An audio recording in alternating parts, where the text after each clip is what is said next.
My name is Kalimah Priforce, and I had an interview about a week ago with USA Today. And they, they asked me, they say, well, Kalimah, what's really important to you? What do you want people to impart? And I said, well, I'm kind of a Doctor Who techie meets a Buddhist Malcolm X. Now, that interview is now on the cover of US Today. And I saw it and I said, oh my God, Buddhist Malcolm X, that's going to scare a lot of white people. I should have said Buddhist Dr. King.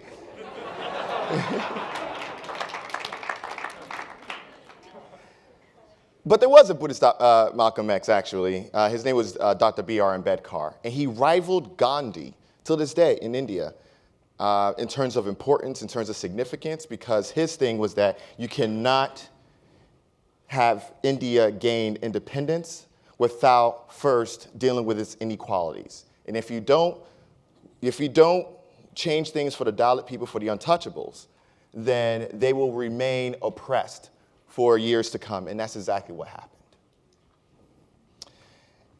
happened. I'm sharing a court case that I recently testified for, and that was around my brother. I had an 18-year-old brother who was shot and killed right behind our childhood elementary school. My brother and I, we grew up in group homes in Brooklyn, in Bed-Stuy. That's me. Brooklyn, C-Train, Ralph Avenue, Utica Avenue. That's me.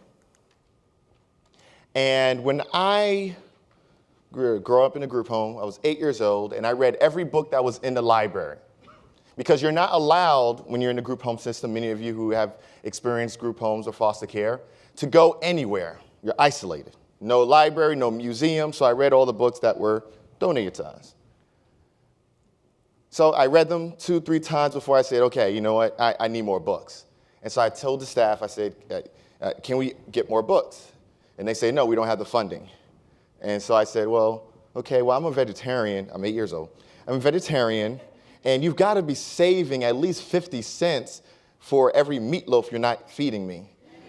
Can't you put that money into, they said, no. And so I decided not to eat for 3 days. Had a hunger strike. And after those 3 days, I not only was given more books, but also gained access to the library and to the museum.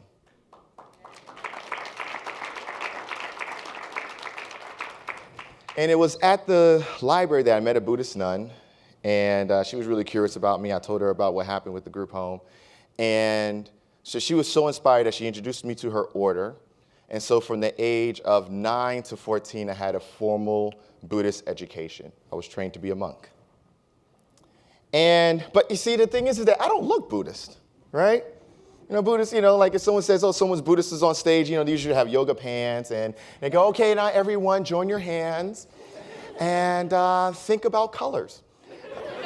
Which colors inspire you this morning? Because I'm seeing all this array of colors right in front of me. And so, I went to one of my monks and I said, okay, so this is weird. All you guys are Asian, and I'm the only black kid here. I don't look. Is this for me? And so they told me a very interesting story, and it was the story of the Monkey King. Now, in China, long ago, there was this egg. No one knows where it came from. But in this egg, the stone egg, popped out a monkey. And that monkey was just like any other monkey. Climbed trees, ate fruit. But this monkey saw this monk meditating. And the monkey sort of just watched the monk, because the monkey, of course, monkeys don't talk. Monkey's just watching. And so the monkey is just meditating. And so then the monk gets up and then walks away. And so the monkey just emulated what the monk did, got into a lotus position and just meditated. And then that's when the monkey became magical. Suddenly the monkey learned to talk. The monkey learned to talk, and then when the other monkey sort of say, hey, cat, what you doing? And he says, okay, I'm meditating. And they say, oh, what's that? And so he teaches them to meditate. And eventually he says, hey, you know what? Why don't we start our own town or city or kingdom? And they said, okay, cool. He says, okay, but if we do it, I got to be king. And they were like, okay, cool. And so he does that. And the tigers and the lions and all the other beasts, on the mountain, they were upset about this booming monkey kingdom. And they started to threaten the monkeys. And they said, wait, I'm the lion. I'm a tiger. You're a monkey. There's no way that you're going to have a populace as advanced or as special as you guys are. That's something that we don't have. So the monkey decides, okay, well, if we're going to be challenged like this, we need to know how to fight. So the monkey learns martial arts and then teaches that to the kingdom. And every creature that challenged the monkeys, they got their butts beat. They got their butts beat, and then eventually they all got together and made complaints to the Jade Emperor. And the Jade Emperor is like God. He has this heavenly court. It's been around for thousands of years. And the Jade Emperor says, okay, monkey, why don't you join my court? And so the monkeys could be a part of, my kingdom. So the monkey says, okay, all right, cool, all right. Do I get a position? He's like, yeah, you get a position. All right, cool. So the monkey's chilling in heaven, Jade Emperor's court. And he hears, he's like chilling in the tree, eating some really amazing fruit. And he hears a couple of maidens. And he said, is that monkey an idiot? He doesn't know that the Jade Emperor gave him the title stable boy. Oh, monkey, when he heard that, first of all, he jumped out the tree, scared the maidens, and he left heaven, and he went down to the monkey kingdom. He says, we're not to deal with the heavenly court. And so, but when he left, he also messed up a whole lot of things. He trashed the Jade Emperor's house, he really messed things up. And so the Jade Emperor was upset. He felt disrespected. So he decided he was going to send his army down to face the Monkey King. And the monkey prepared his kingdom to face off against every challenge that the Jade Emperor sent him. The Jade Emperor even sent his nephew, and monkey beat him down. They said it was a fight that lasted weeks. But that wasn't enough. The Monkey King says the only way that we'll be able to protect ourselves is if we take over heaven. And that's exactly what he set out to do. So he went up to heaven with his peoples, and the Jade Emperor knew the monkey was coming, and he was scared. He said, oh my God, the monkey's coming. He's going to take over. Oh, what are we going to do? What are we going to do? So he calls the Buddha. And so the Buddha comes in, and the Buddha was able to trap the monkey into a puzzle. Because the monkey was achieving all of these great things, but they were mostly external for a while. He got so caught up in the fighting.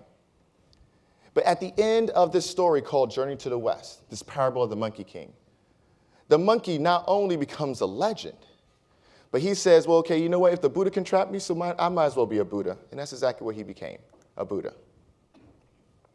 This is the image of the monkey. He's, of course, really badass. We talked about hacking. What does it mean to be a hacker?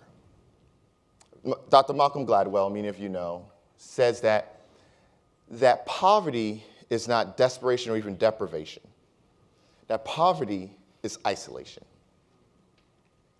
And so, I run a company that launches hackathons around the country and eventually around the world. We launched the first Black Male Achievement Hackathon.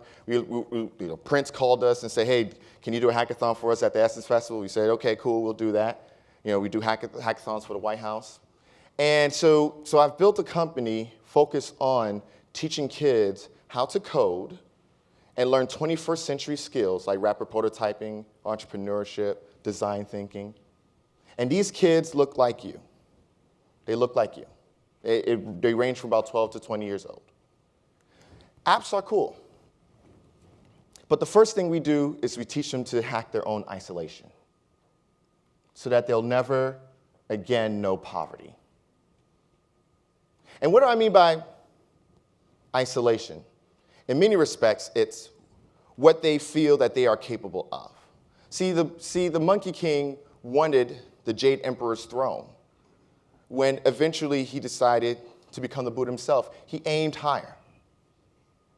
For many of our youth, it's rock the mic or be like Mike. That's what they're told is the path to prosperity. But here's the thing. It's rock the mic or be like Mike, what? Because they jumped out of the womb and suddenly they wanted to become a rapper? Suddenly wanted to become an athlete? This is what rappers do. Now, this is Notorious B.I.G. I don't know if you guys know, okay, I don't know. I mean, I give this talk at many different places, and, I did it the other day in San Francisco, and, they're like, oh my God, who is that? And so I had to break it down. So, you guys know these lines. I was 14 years old when it came out. It was all a dream. Read Word Up magazine. Stop. See, look at that. Look at that. It's like, here. I'm trying to make this into homecoming. Okay, so, all right, let's just start with those lines. All right, it was all a dream. So what is Biggie saying? He's saying, okay, I had a dream. That's the first line that comes out. I had a dream. I used to read Word Up magazine. So now he's saying, I have a dream, but I'm doing my research. I'm reading up about it. Hanging pictures on my wall. Okay, now he created a vision board. Right? He knows what he wants to be. I let my tape rock till my tape pop. Now he's saying, I'm practicing my craft. I'm practicing my craft until all the instruments and tools around me are breaking. But they won't break me. Hip-hop is really good at that. Every hip-hop artist, they can't wait to drop that line about how they went from rags to riches. Jay-Z does it. Ludacris does it. Ludacris says, he sold a CD out of his car. 10 weeks later, he steps out the swamp with 10 and a half gators. They love it. And so young people, all of us, some of us older, we listen to this. We know how you can become a rapper. We know. We know how to become an athlete because we have networks like ESPN that show documentaries about how you can become the next Muhammad Ali, how you become the next Michael Jordan. We know. But let a young person say, well, I want to become a doctor or an engineer, or I want to even become a coder. What do we say? Well, go to college. By the time they get to college, they realize they're already far behind because they're competing against the Mark Zuckerbergs. I know what you're worried about. I know what's in your head. Well, other than, okay, ooh, she's cute, I wonder if I can Facebook her before this conference is done, Like, other than that, right? Just like, oh, no, he was talking to so-and-so, he's just talking to everybody, Right? So outside of that, you guys are worried about competing in a competitive world. And that's because if this was opened up to China or India, there wouldn't be enough space in the room. Their markets are bigger than ours. They're humongous. You don't even have to put in a great product. It could be a crappy product, but their markets, because of the way capitalism works, means that they'll win. And then they'll buy our companies, learn how to make great products. Game over. I know what you're worried about. These kids are worried about the same thing. Competing. Fact remains is that Mark Zuckerberg didn't have to go to a high school where there were body checks and metal detectors. There's some things that he didn't even have to think about. What he's going to eat in the morning, whether or not there are going to be lights, whether or not mom and dad are going to have another fight. These kids worry about these things. They think about these things. I was in a room with Jesse Jackson and a lot of other, techies. And this is like, I'm in Silicon Valley. I'm based in Oakland. And there was a lot of the black techies in the room, You go to Silicon Valley, there's a fable that says there are no blacks or browns. In fact, no, there are. They just wanted to make sure that they were taking care of their own family and not yours. And so so this whole Jade Emperor isn't just Silicon Valley. It's a mindset. That's what the Buddha was trying to teach the Monkey King. And I was in this room, and they spoke for 2 hours about access to capital, how they can become wealthier. And there was very little mention at all about youth or kids, education, pipeline building, all those things. And so there are those who look like us who aren't even worried about opening doors. And I know what you want. You want those doors to be open. You want an opportunity for you to prove them yourself. So this is what we do. We create these hackathons that, like I said, yeah, they build apps. They build amazing apps. There was this one hackathon we did in Philadelphia where we had an 8-year-old, and we started at 12. So for you to be 8 years old in our hackathon meant that you had a brother or sister in the program or something. You pulled some strings. I don't know. But we had 2 8-year-olds on stage, and the 8-year-old pitched his idea, and he said, well, sometimes my mom is lazy, and she doesn't pick me up from school on time, and why can't I call her friends? Like, why can't there be an Uber for kids?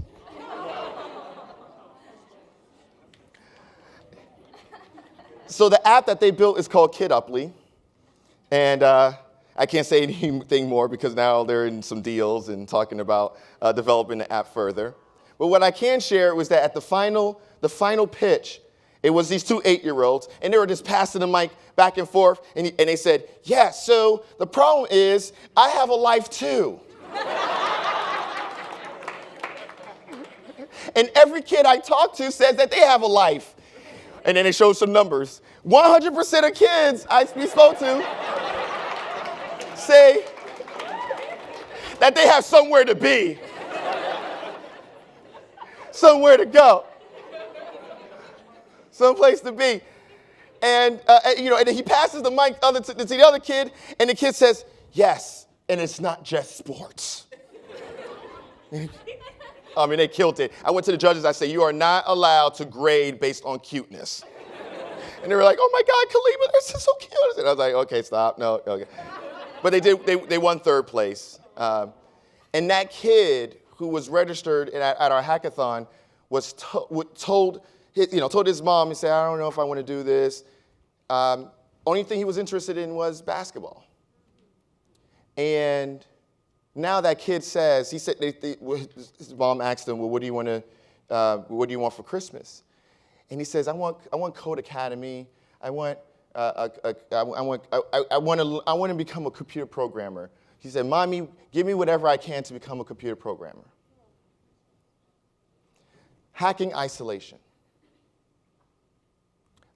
Zachary Dorsonville, young man here, he and I were a part of an MSNBC documentary about the work that we do. And Zachary lost his mom, I believe, to lupus. And he suddenly became orphaned, he and his sister, and his aunt brought him in.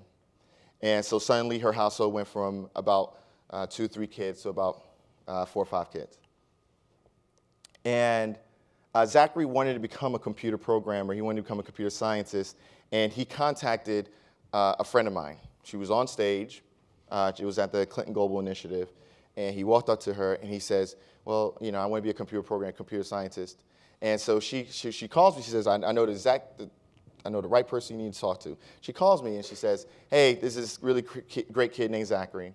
So Zachary not only ends up going to one of our hackathons, and I remember when I was on the phone with his aunt, and I said, okay, all right, we're having a hackathon in New Orleans. If you can get there, I'll pay for room, board, everything. And they said, okay, well, I want to take a couple of my family members and with me, and I said, okay, and I said, okay, well, what are you going to do about the air travel? And so I said, well, okay, well, have you thought about crowdfunding? And so I broke down what crowdfunding was, and she says, wait a minute, this is legal? And I said, yeah, it's completely illegal. Don't worry about it. IRS is not going to come after you.